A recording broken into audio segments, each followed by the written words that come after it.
Hello and welcome. I'm Marquette and this is Mind Body Dallas. Thank you for being here.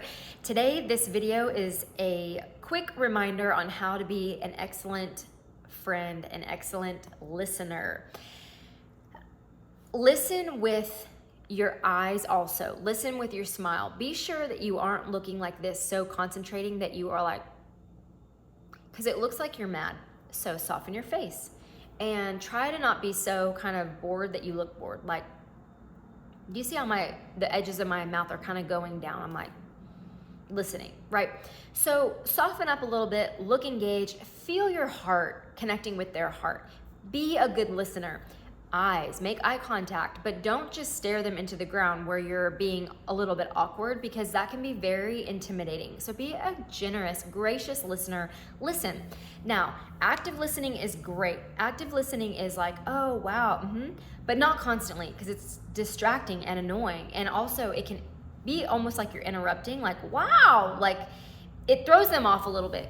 Especially, you'll be more in tune with it. Some people really get invigorated by you saying, wow, no way, yeah, what?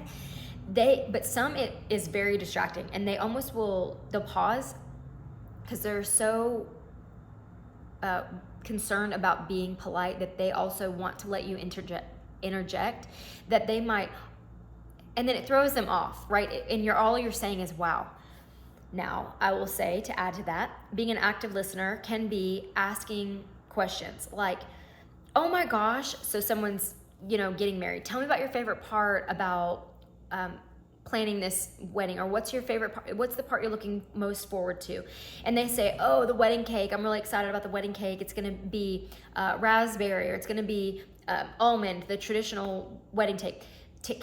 Say, oh, wow. Then your next question could be something about the wedding cake. Oh, wow, well, what are the colors that are going to be on the wedding cake? Or how many tiers is it going to be? Or is it going to have flowers? Rather than asking 2 questions or 3 questions at once, it can be a little bit annoying to say, oh my gosh, is it going to be 3 tiers? Does it have flowers? Ask like 1 question-ish. Do not make your active listening turning the conversation onto you. That is called hijacking. That's not active listening. I used to do that really bad. And so if anybody's watching this who used to know me or has known me in the past, please have mercy on your dear friend and give me grace, and please forgive me and give me another chance. I would love to talk to you again, or I would love to listen to you again, have a conversation with you again, and actually let you speak. It's so annoying. The old me used to say, oh my gosh, what's your favorite part about planning the wedding? And she would say, the wedding dress. And instead of me saying, tell me about the wedding dress, is it going to be a surprise, or can you tell me something? And she goes, yes, it's going to have pearls, and it's going to have crystals, and my favorite part is the waistline. Instead of me asking that, I would have said, oh my gosh, my favorite part of planning my wedding was da da da da da, and I've totally hijacked it and made it about me. So I'm not necessarily relating to that person. A lot of you think, well, I'm just trying to relate to her. No, you're hijacking the conversation, and it's rude. It's not just inconsiderate, it is actually really rude. So practice your etiquette, practice listening, practice active listening by going, wow, no way, yeah, tell me more. That's okay, but don't do it constantly. It's annoying. Secondly, ask questions about what they're saying. So, oh my gosh, how did that make you feel when he said that? When she says, oh, my husband said such and such. Oh, well, how did that make you feel? Or what did you say next? Or say something like, anything. You're asking questions about what she's talking about. That's going to make you an excellent friend, an excellent listener. Don't worry, you guys, you will get your turn to talk. If this person doesn't ever ask you anything in the next hour or 2 of your conversation, she doesn't ask you anything about yourself, take that as information that maybe you don't want to be friends with her anymore. First of all, see how it feels. And you go, oh, wow, yeah, that's great feedback for me to get an experience of how it feels to be with somebody who talks the entire time and dominates the entire conversation and doesn't ask you 1 question. In fact, when they do ask you a question, the only thing they're asking you is so that they can hijack your answer and make it back about them. They don't even care about your your answer.